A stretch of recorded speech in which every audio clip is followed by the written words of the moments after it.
Welcome everyone back to Pens and Pucks. I'm your co-host Jordan, and I'm joined as always by Nick. How you doing tonight, brother? Good, brother. You? Feeling good. Feeling got a little energy Good. off that intro, bro. Yeah, that was pretty cool, man. I feel my flow energized, bro. Might go Super Saiyan. Am I at the right podcast or what? Yeah. Guys, if you're new here, go ahead, hit that like button and subscribe. All right, man. So we're coming off a big win tonight.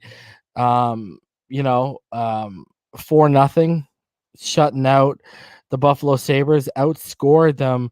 Gotta love it by a margin of 9-2 over the last outings. I mean, I know it's the lowly. They've only got 6 wins right now, but doing what you got to do with, we'll get into the injuries with a lot of bodies, a lot of important bodies out of the lineup right now.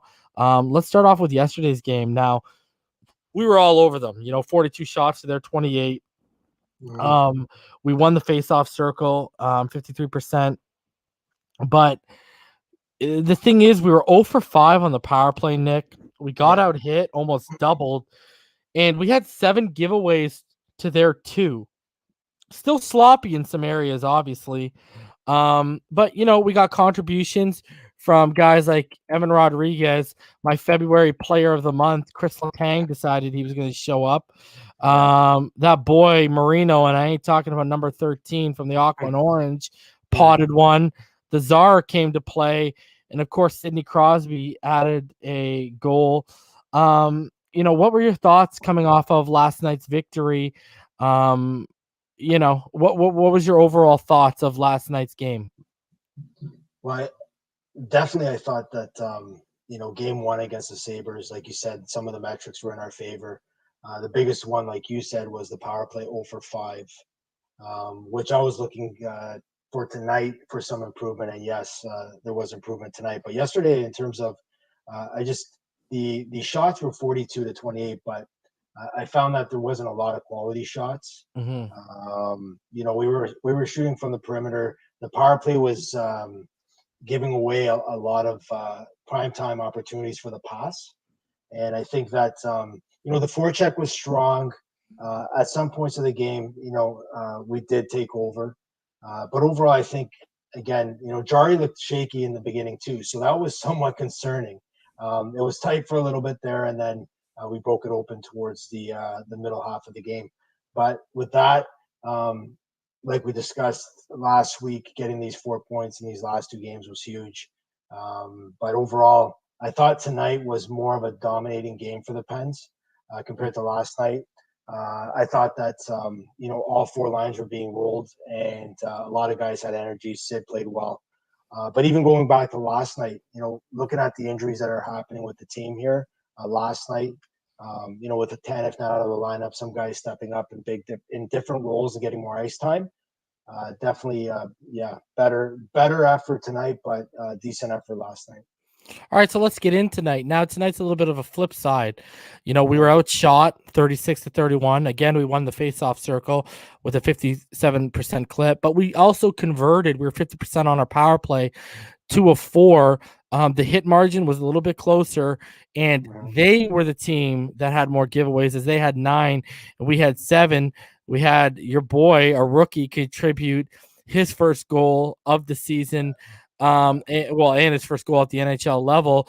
We also had a career night from the Golden Arch, Jared McCann, and Jake Gensel also potted a goal.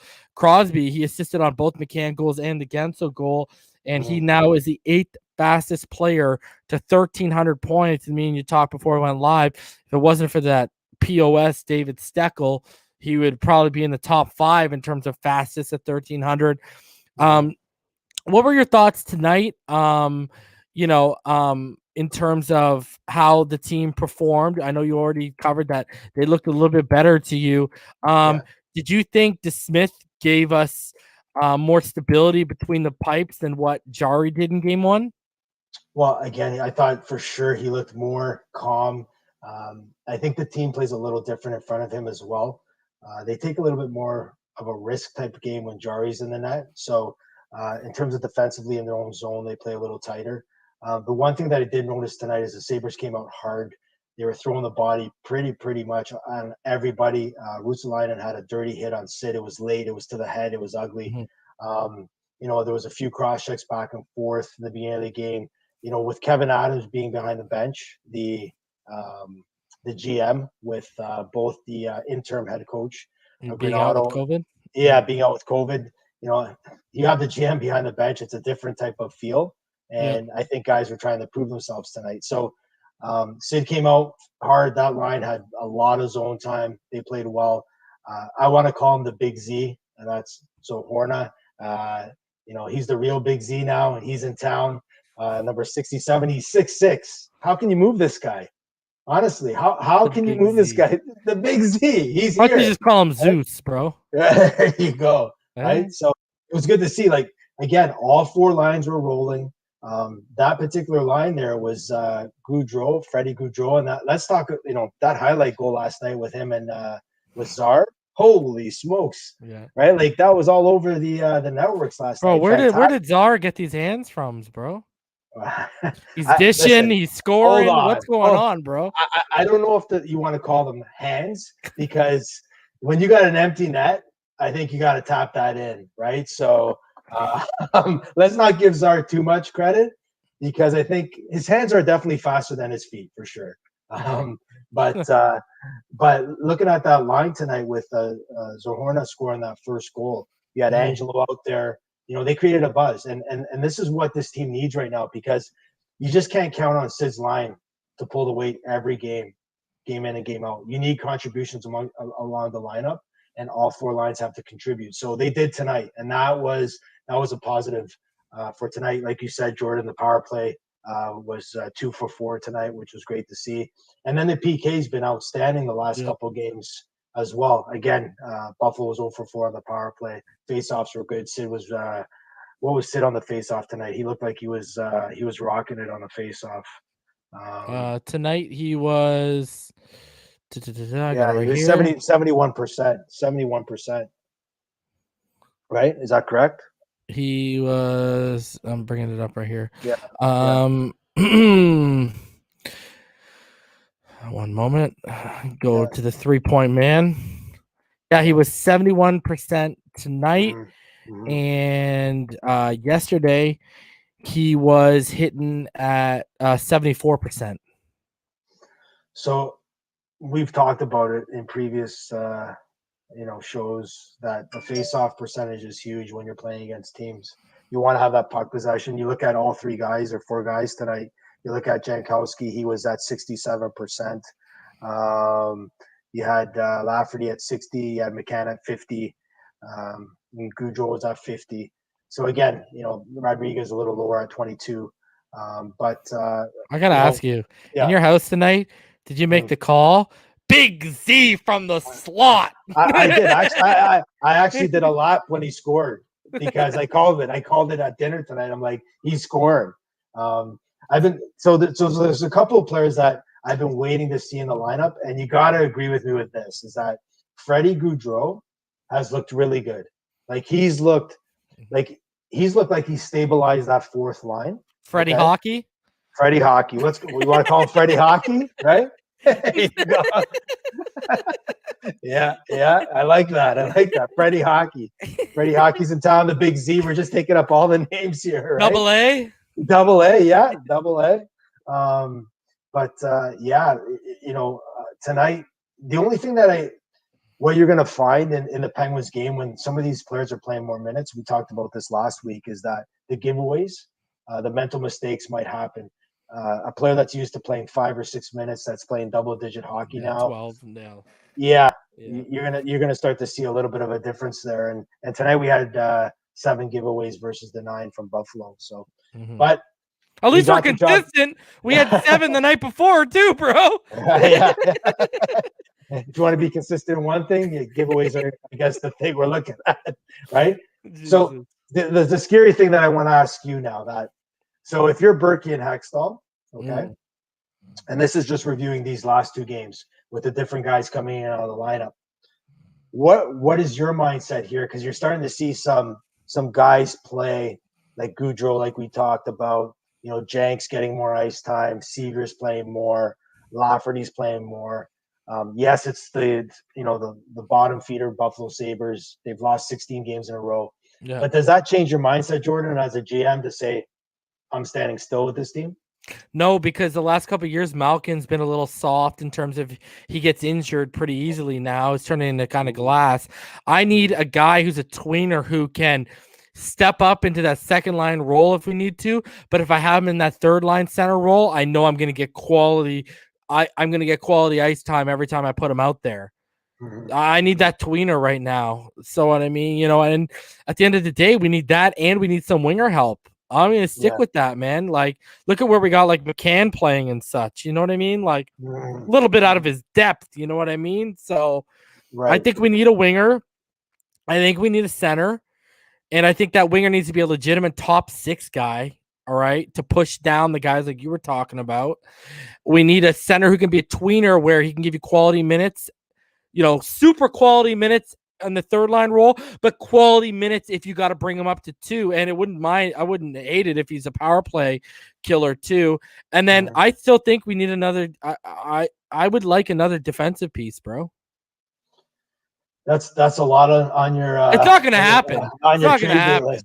Yeah. I'm asking for too much, but at least get me the winger in the center, bro. Yeah. So looking at the Sabres here tonight, is there anybody that you would, You already know the answer to that. There's whispers of Taylor Hall. You already know the answer. I would take Taylor Hall in a New York minute. Yeah. You know what? The one thing that I would say. Well, let me ask you this. Yeah. Because you could probably get him on the cheap, and you could revitalize him a little bit. We saw what he did in Carolina. If I can give you like a bag of pucks, or you know what I mean? No, for Jeff Skinner. For Jeff Skinner, yeah. Yeah, I give you a bag of pucks and a Gatorade bottle. Let's go. Yeah. I'm just saying that guy could be that winger. That's a guy who he could be a second line winger, or he could fill up. We could fill out the third line with him. Yeah, I don't know. Looking at, I was definitely watching. There was 3 players I was watching tonight and last night on the Sabres, and that's Taylor Hall, Eric Stahl, and Jeff Skinner. None of those players. Maybe you put Skinner. Maybe we put all 3 in a different environment. They're gonna flourish. Buddy, yeah, for sure. But if you're dressing to impress, these last 2 games, Hextall and Burke, I don't know. I think they failed at that. Is it a risk? For sure, if Buffalo wants to eat a lot of money. Again, Josh Yohe was on the Madden show today. And that talk of Eric Stahl, I just don't see him a fit. He looks really slow. I don't think he can play Sully style. I was thinking of it, about a week ago, but just seeing him the last 2 games, I think we move on from that. And then I would only be interested in one of those 2 wingers, bro. And the guy who I'm really interested in that they would never trade, I don't even got to say his name to you because you already know who he is. And if I got to say his name, I'll say it. And that's Dahlin. Yeah. I mean, I'll move heaven and earth for a Dahlin or a Ristolainen all day, buddy. I mean, all day. But they're not going to trade either one of those guys. Like, you know what I mean? There's Dahlin and Eichel and those guys.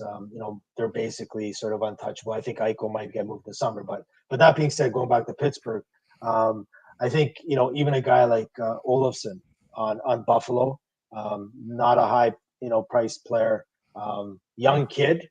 I think he's. What about Monitor? I know you're talking about, but what about what about Montour? Because we've been linked to him back when he was in Anaheim, weren't we? Yeah. I think though, Jordan. I think if you're not going to see, Pittsburgh. And Olofsson going to have to change his number if he comes here, unless he's unless he's about to grow it out in the back and let it sway in the wind, bro. Yeah. But don't worry, we already have the big Z, 67. Okay. We're forgetting about 68. Yeah. Yeah. But again, good night for the Pens. DeSmith, really playing rock solid for the Pens right now. To be honest with you, Jordan, when we go back to back and you got to go Jarry and DeSmith. Either or. You like it.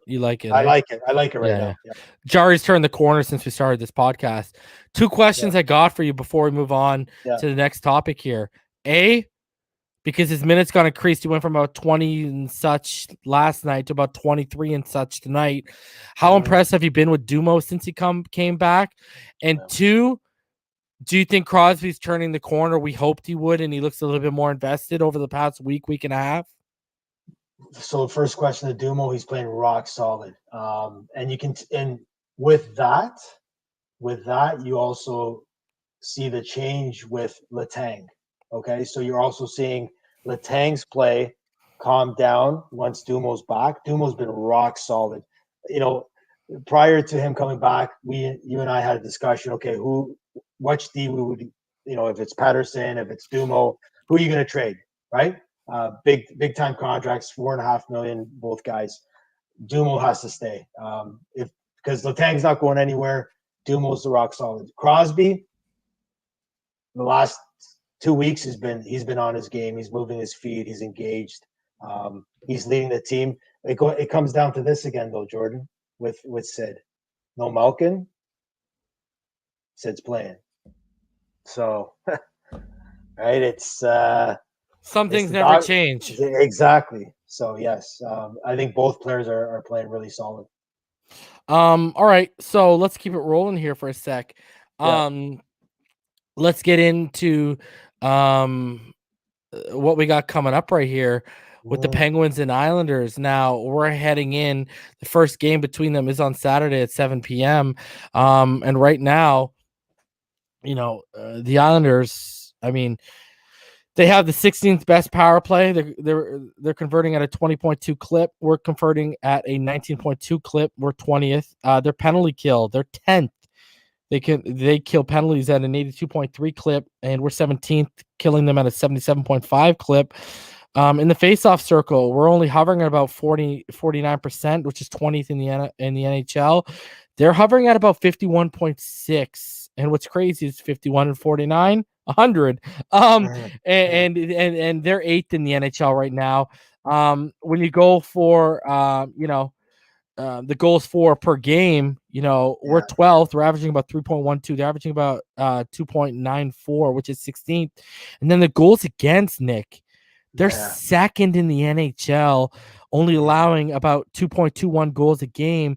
And we're 11th in the NHL, allowing 2.65 right now. Now, they are currently sitting, and they got 4 games in hand on us at the top of the East Division. Hey, their big gun going into this game over the last 5 games is Wahlstrom, right? 3 goals, 2 assists. Sid's come on a little bit, he's got the most points in the last 5 games for us. So I just wanted to ask you, it looks like it's probably going to be Varlamov and Jari. And Jari, he's 13, 8 and 2, 2.82 goals against. He's got a save percentage of 0.909. Varlamov, he's got 3 shutouts. Jari's got none. He's got a save percentage of 0.923, a goals against of 2.20, and a record of 14, 6 and 3. And if we face Sorokin, he's not doing too bad himself. He's only got a goals against of 1.97, and he's also got 2 shutouts. The key here is when we're looking at, goals against and their goaltending, this is a pretty good defensive team, and why wouldn't they be with Barry Trotz back there? So heading into this next little series here, what are your thoughts on the Pittsburgh Penguins about to take on the New York Islanders? Yeah, so this is going to be definitely a battle. Again, it comes down to who's in the lineup for Pittsburgh right now.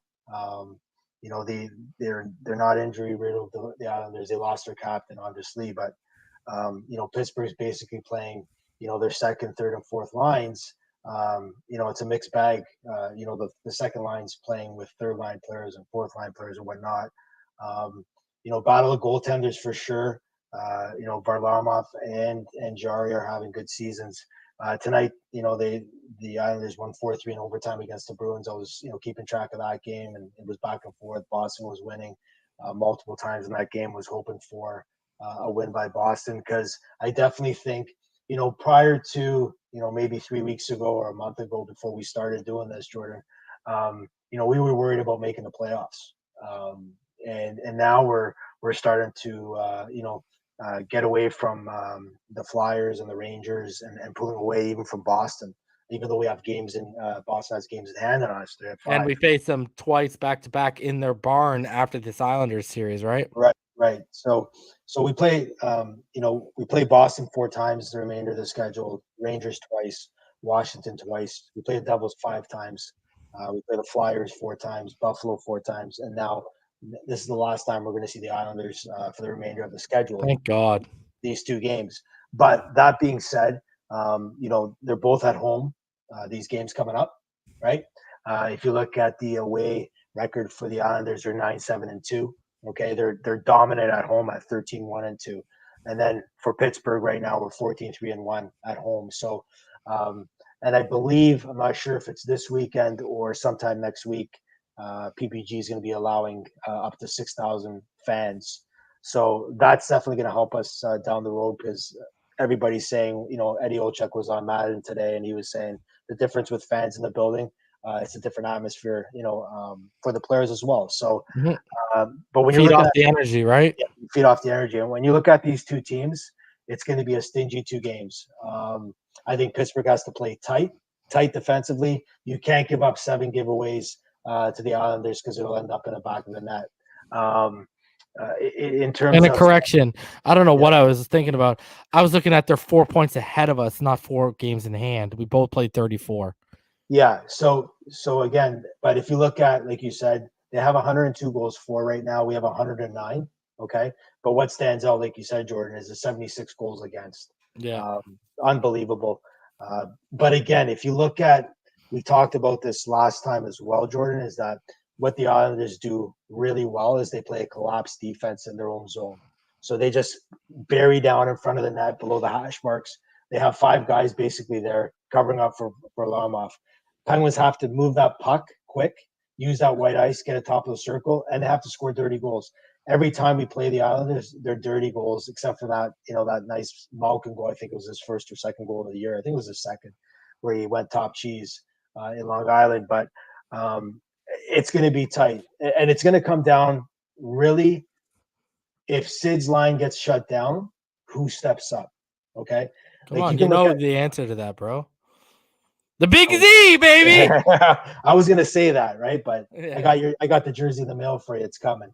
But if Crosby's line gets shut down, where does that secondary score come from? You look at tonight. They can score 2 goals on the power play, but they have Tarkovsky in net tonight. Really, somebody made a comment. I read it yesterday.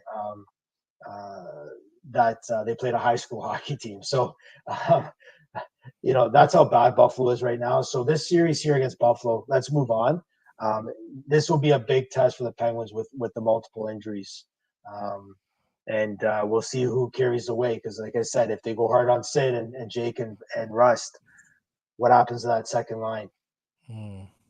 It's gonna be very, very interesting to see how the Penguins come out, what type of game plan Mike Sullivan and his coaching staff have to play this tight defense, because it's got to be tight. I think these games are going to be 2-1, 3-2. I really don't see a team scoring 4 goals in one game. These 2 games coming up. All right, let's get into you mentioned it, and I said, what do you call a flat board with 2 wheels and no handles? Segue. All right, so let's get into the Penguins injuries here. Obviously, we got to start with Malkin. You got Tanev, you got Kapanen after that Monitor shot. Bluger. Yeah. Do we count Friedman? I don't know. That's your choice. And then we got the Zook. So we got some pretty significant names on that list, specifically Malkin, Bluger, Tanev, and Kapanen, because we were getting along fine without Friedman and Zucker, especially with Bluger and Tanev. They were getting it going. All right, so what's your where do we go from here with these injuries, bro? Like, 5 of these 6 guys are on IR. Kapanen, he's day to day or week to week, whichever outlet you want to believe, right? Yeah. Yeah, that came off the waiver wire tonight. They just around 5:45 when Mike Sullivan had his pregame press conference about Kapanen being week to week. I don't see it being week to week. I kind of like he took a wraparound clear out last night that hit him just above the the skate right where the ankle and the tongue is. There's no padding there, of course, and he caught it just above that skate lace there. But he did play like multiple shifts after. He went off because he was hurt, but he did come back and he played, I think, 3 or 4 shifts, and he was flying out there. So I'm not sure what the issue is. Is it a bad to say? It could be a fracture. Who knows? Small hairline fracture, and I'm just assuming this, or a bone bruise. But I think he'll be back sooner than later. The Tanev, nobody knows what happened to him. Upper body injury. He was scratched in the warm up. Then you have Bluger that got hit behind the net in that Boston series again. That is out. One of the biggest mysteries for me, though, Jordan, is with these injuries is Malkin. And the reason why I say this is that it's very, very concerning right now because he's not skated at all. And that tells me that something's going on with that knee, that there must be major swelling. And they're wanting to see what's going on with that knee prior to making an announcement here. Yes, it's week to week, but I think it was yesterday that Sully said that Malkin hasn't skated, and that's a concern for me because if you look at anybody that has a lower body injury that is week to week and they're not skating at all after this is going to be a week yesterday, or sorry, a week today. A week Tuesday, yesterday. Yeah, a week yesterday that he got hurt, and he hasn't been on the ice. Something's up there. So, and that sort of brings me to okay. So if he's done, because he could possibly be done for the season here, we don't know. That second line center is a big issue, right? Mm-hmm. Because if you look at Jordan, what happened with Bluger, you slide for now, you slide Teddy up to that second line. Right, and then it's a trickle effect. But right now, you have McCann as a second line center. If you look at the games ahead of us, we still have, like I said, we still have Boston, we still have Washington, we have the Devils 5 times, and you and I both know how we feel about those Devils, right? Mm-hmm. Especially in their barn. Right. So as awesome as the standings look today, it is worrisome because again, you're playing guys that are not used to playing those minutes. And you're playing guys that are not dependent on to put that puck in the net on a nightly basis. So that is a big time concern. It's going to come down to this at the end of the day for the remaining schedule. How good our D can play and our goaltending. So, I was expecting Kapanen today to be day to day. Now week to week. Tanev was, he's out of the lineup. He's week to week. I think Tanev is on the IR too as well, right? So what do you call that? What's that? What do you call that? What do you call that? You already know what I mean. This guy, yeah, he was wanted. He's wanted, right? So,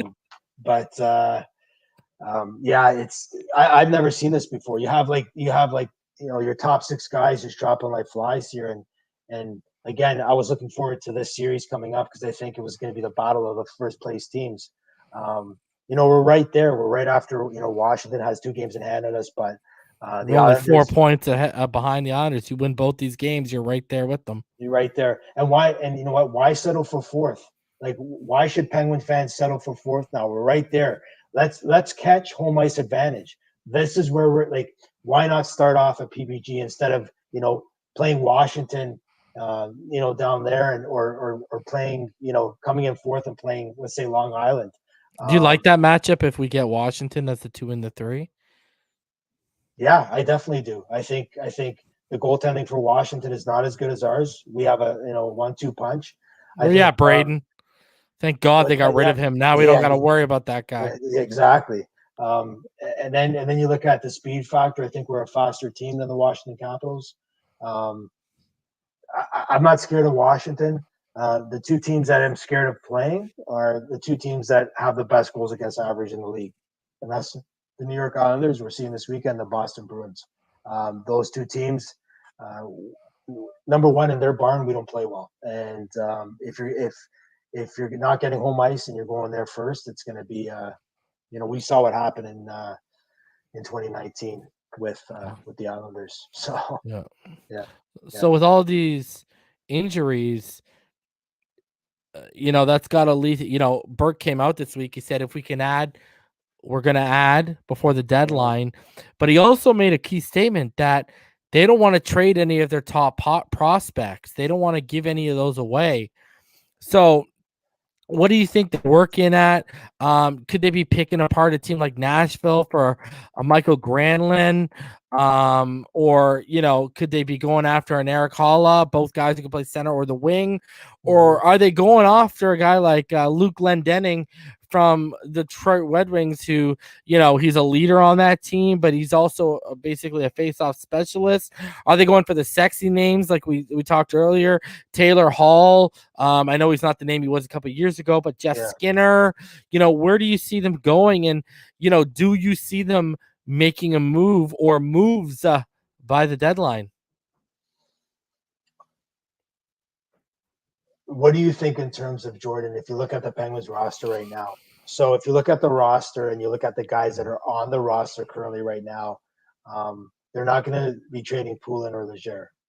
No, those are the guys they've already said they're not trading. They're not trading those guys. So it's going to be a roster player, and it's going to be a player that has a dollar value to him, a higher dollar value. Because what could happen here is you trade a guy like Patterson, okay? That's $4.5 million. Maybe that they bring in two players for that cap space, okay? I also see, and everybody's been talking about this. Elliot Friedman has been talking about this on Hockey Night. Three-way deals, teams that can take on cap space, okay, to help teams get the player they want for the playoff run. So, a team like Detroit has lots of cap space where they can, bury some players if need be. You look at a team like Ottawa as well, okay? So looking at, three teams, three-way deals that possibly could happen. The X factor of all this for me is that, if you look like Jason Zucker, he's skating now with Ty Hines. He looks like he's about to, a couple weeks from now he'll be back. Oh, your legs, you're good? Get out of here, bro. Yeah. But I don't think they're going to trade him, but that's like getting, that's a trade, of itself. You're getting him back in the lineup. If you look at the lines, if you have, Malkin, Tanev, Bluger, and Kapanen, then you get Zucker back in the lineup. You're talking about having, a line of Rust, Getzel, and Crosby, and then Malkin's a wild card. But let's say Malkin comes back, maybe you have a line of Kapanen, Zucker, and Malkin, Kapanen, Zucker, and then you have McCann with Bluger and Tanev, and then you could put Czar on the fourth line, and that's where I think Hextall and Burke are going to plug in that center. I think they're going to go for a third or fourth line center. That's and a winger. So I texted you the other day about Ryan Getzlaf, right? And it's funny that when I text you that is that I've been preaching that for the last 3-4 weeks, that there's a possibility there. Berkey, Getzlaf, they reunite. Reunion, and that could possibly happen. Austin Watson, which was on my trade bait list, we've talked about on the show. Yeah, he's out for 4 to 6 weeks now. He got hurt, so he's off the market, I would say. And then you also have today that the Canadian government might change the quarantine days to, instead of 14, to 7. So now you're opening up more of a maybe trade talk with a Canadian and U.S. team, which now you have to start looking at a team like Vancouver. They're really struggling. Is that a team that, Berkey might call on? Again, he was a GM there for years. So, there's Jake Virtanen in there, a speedy winger. I think he'd fit well in the lineup if you put him in the fourth line. You also have Gaudette, which is a skilled player again. You know, to add to that fourth line. If you get all your players back, Jordan, this team can look pretty scary going into the playoffs. We've talked about it since we started this, is that fourth line or that third line. If you drop, they talked about it on the broadcast today. Bob Airy and Steve Mears, Jordan. They talked about, if Tanev, Bluger, and Czar can play together, imagine that as your fourth line. Actually, Bob Airy said that. So, which you've been saying. Yeah. So, what are your thoughts? Who do you think it's dealt? I think you're dead on with Pettersson. Mm-hmm. You got to ask yourself, would you trade Zucker? Do we need him, especially if you can potentially get an upgrade at that position? I don't know, man. It's because at the same token, you're right. If he comes back, that's kind of an upgrade to what we have right now. Yeah. So you're kind of in a rock and a hard place right now. Obviously Tanev, I know he makes a little bit of money, but he's played himself good to where you're not going to get rid of him. Mm-hmm. I got a question for you. If you trade Pettersson, who are you moving back up to take that spot? Well, I think the plan will be Friedman gets in the lineup. I think there's a lot of people in the background. He's Hexy's guy. He drafted him. I think Burke likes him because he has that grit. So I see him sliding in there. But he's out right now. Yeah, but he's skating. He's skating with the team. He just hasn't had an opportunity. So you look at today. I'm just going to go to a note here that just give me 1 second. I'm just bringing something up here just for you guys, so you guys know. Right. Let's see if I got this on here. So there was a number of scouts in the building today, watching the game. So I think the reason why Friedman's not in the lineup, Jordan, is they want to showcase Pettersson, right? And there's another wild card here. So scouts were in the building tonight. You had the Red Wings, you had the Flames, the Ducks, Coyotes, Vegas, and Dallas. So a number of scouts in the barn today. Okay. Another guy but they could also be. The thing is, we're facing Buffalo, right? Like, you know what I mean? They're a team that's just waiting to get picked apart by some of those guys. Like Vegas, they're a team that's upgrading, right? They're not probably trading away. Right. So like Detroit would make sense for us. Arizona would make sense for us. Yeah. You know what I mean? Yeah, but then you also look at, okay, maybe Vegas is looking at improving their back end by one more player, right? You never because know. of the run they're in, do you think they would give up someone who's a contributor and that we can use? I don't know. Yeah, I probably agree with you. I think they're probably looking at somebody on the Sabres, maybe. But you look at the Red Wings, the Flames. The Flames are fizzling out. The Ducks, of course, we talked about that. The Coyotes are, up and down like a yo-yo. And then the Stars, they've just beat Tampa tonight. So they're starting to come on. They're starting to play some good hockey. But another wild card name out there, if Pettersson's not on the move and if somebody can take his contract, is Matheson. I think, that's another guy that I have on my list. I read an article the other day about Jason Zucker and the fact that he is loved by his teammates. He really fits in the room. He's a good leader. Supposedly Sully really likes him. He's a glue guy. So I can't see them trading him away because he adds that dimension where you can maybe bump him throughout the lineup, go from first, second, third, fourth line. I think they're going to be trading a D. I think that's where it's going to come down to, and it might be 1 or 2 D, and maybe they go with, maybe a Ruil or Freeman in the lineup. Cody Cece's been playing great. Dumo's been playing great. Like overall, you got to be impressed with the 6D playing out there. Better than I thought they were going to be at the beginning of the season. Hmm. So, looking at, I don't see, Jordan, the only winger that I do see coming, and you mentioned this guy's name prior to, is Bobby Ryan. I think, again, he's a Burke guy, and I think for the price, that there's a guy that, you could probably put him through the lineup. He could probably go. He could even play with Sid. It's I'm telling you, like the perfect storm would be having Zucker and Rust on that third line. That's the perfect storm. That is, like, if you just picture this, So you get that Bobby Ryan, and you get Sid, and you get Jake. Okay. Then your second line, you go McCann, Malkin, Kapanen. All right. Then your third line, you go Beluga, Rust, and Zucker. Like that's speed. That is a line like an HBK line, fast, and even faster than the HBK line, because Bluger is faster than Bonino, right?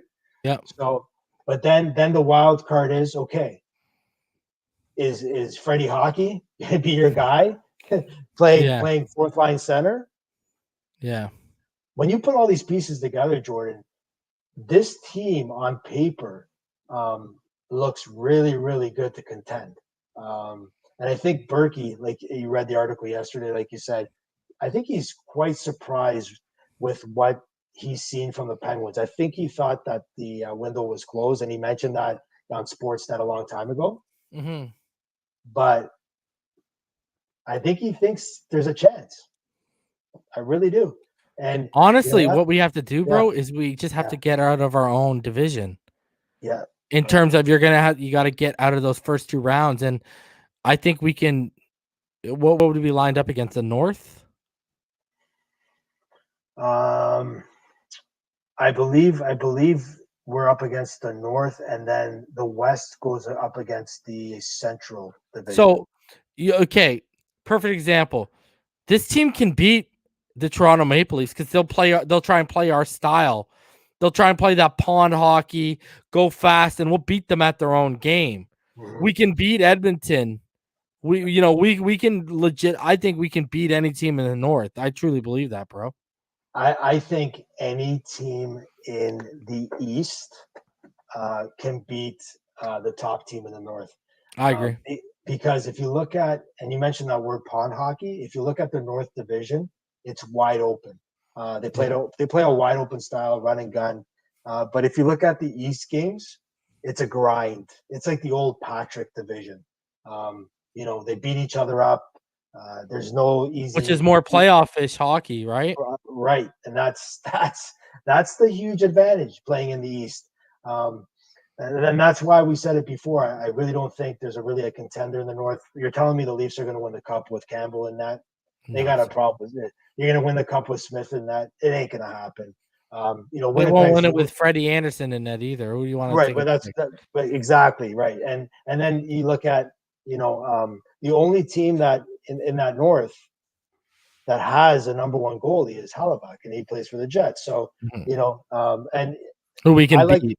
Who we can beat, but I like the Jets from top to bottom too as well. But in terms of trades, I think that you're going to see maybe that winger that you want. I don't think we're getting a defenseman. I think we're going to be getting forward help. But the biggest question mark when we watch the Penguins is what is going on with 71. Mm-hmm. That, and I think that too, Jordan, will determine the fate of what Hextall does for this team. Because if you don't have 71, the odds of you going deep are going to be very tough. I know that I think it was the first episode we did here, the first podcast. I said, drive Letang and Malkin to the airport because they're playing so garbage. But it's unfortunate because Gino was coming along so nice, and then he got hurt. Him and Cappy. Yeah. So we'll see what he does, but I do think a forward help is coming. Yep. All right, so let's just take a quick look around the NHL tonight. The Avalanche are up 5-1 with just over 8 minutes left in the third. The Predators absolutely slapped around the Red Wings tonight, 7-1. That's pretty sad. I know. The Dallas Stars Hey, the Predators in the last 2 weeks have come a long way. Kudos to them. Mhm. In terms of points moving up the standings, they're only like, what are they? 4 points behind the Blackhawks right now. Yeah. Dallas, they beat Tampa Bay 4-3.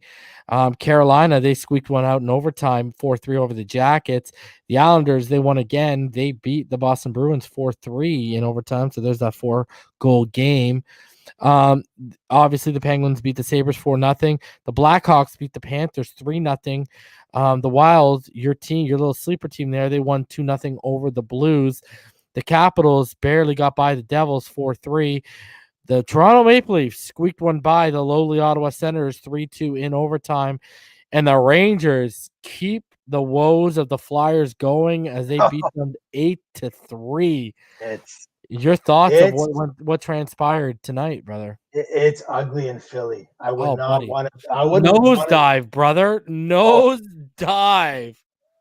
but the biggest thing is Carter Hart. What has What happened to that happened, kid? bro? 11 shots tonight, 5 goals. Like, Is he it's hurt? just. I don't know. Maybe his confidence is hurt, but Jordan, like I'm telling you, like this team is Murray um, 2.0, brother. Murray. Well, let's I'm just saying.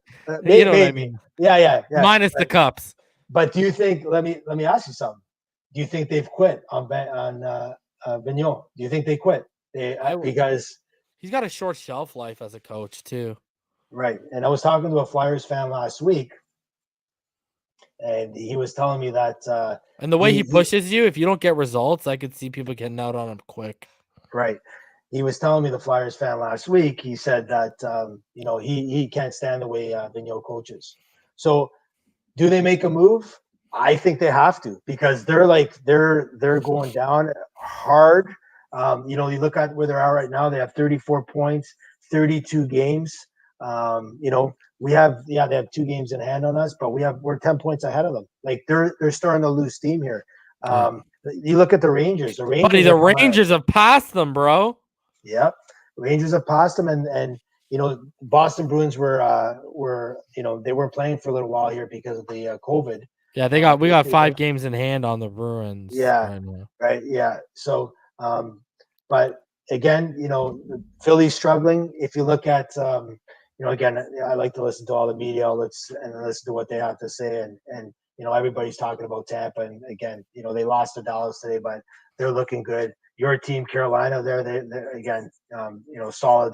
They squeaked out a win. What I love, brother, is we've caught up with the Leafs. I love it, huh? Yeah. I love it, brother. These guys are all talking their smack when they're their hot start. Where are you now? Because guess what? Your record would only be good for third in our division right now. Mm-hmm. Again, you look at that North Division, and we are right. Tampa Bay, the cream is kind of rising to the top in that division, right? right? Yeah. And the Panthers, we asked early in the season, are they for real? You said you think they might be. I said, I don't know if I'm buying that. And they're kind of evening out now. And so. Yeah. And to go far and to, hit that 4 spot and to get into the playoffs, you have to have goaltending. You very quickly, if you look at the goaltending in this league right now, the top dogs, they're getting, you have Tampa's, Vasilevsky, Varlamov in Long Island, and you got the dynamic duo in Vegas. Like, yep. Does Fleury get traded, Jordan? Does he get traded? No, because they're winning. They're top of their division. No way. Right. So I think you're right. They're going to move him in the off season. Okay. So we all love the Flower. Is this his year to win Vezina? I love for him to get that. I love for him to get that, because I think he rightfully deserves what he's done in Vegas. You know what? He sucked it up. He's been their franchise guy since day one, right? Right. Yeah. And he got slapped in the face last year, and he sucked it up, and he's taken a hold of that. Colorado. Imagine if we had him and Jari right now, bro. Yeah, but you know what? So how confident are you if you look at Pittsburgh right now? Who do you start the first game of the playoffs for Pittsburgh? You got to roll with Jari. I'm liking the Smith. He is more calm in the net. I don't know, Jari to me. It's going to be a short leash for either one. That's the thing. Yeah. But if you look at Jari's starts, Jordan, when he the first 5 minutes, you're like, oh, every time a shot, you're like, close your eyes. You don't know what's going to happen, honestly. But Casey DeSmith, and maybe look at it like this too, as well, as that if you start with DeSmith, maybe the team just tightens up. They tighten up. So I don't know. I like I said, I'm good with both. But and then you look at the North Division, like we talked about. I've watched a lot of games. Last night I watched the Vancouver Winnipeg game. I don't know what happened with Vancouver. Just you lost to Foley, you lost Markstrom. Demko and Hopi are there. They still have, Pedersen's been hurt, but I don't understand what happened with that team. The Senators, we've talked about them, but big thing for me is McDavid just ripping up the league too. He's averaging over 2 points a game. This kid is just unbelievable. He's just a highlight reel every game. It's crazy. It's just nuts. So yeah, interesting. Yeah. All right, buddy. Let's get some final thoughts before we get out of here from the great mind of Nick. The great mind of me. Well, I don't know if it's that great. It's a little late, but it's been a long day. Great to see the Penguins win. Big weekend coming up for the Pens. It's going to be interesting to see how these injuries play out over the next 5 to 7 days. What's the status of Kapanen? What's the status of Gino, Tanev? When does Zucker come back?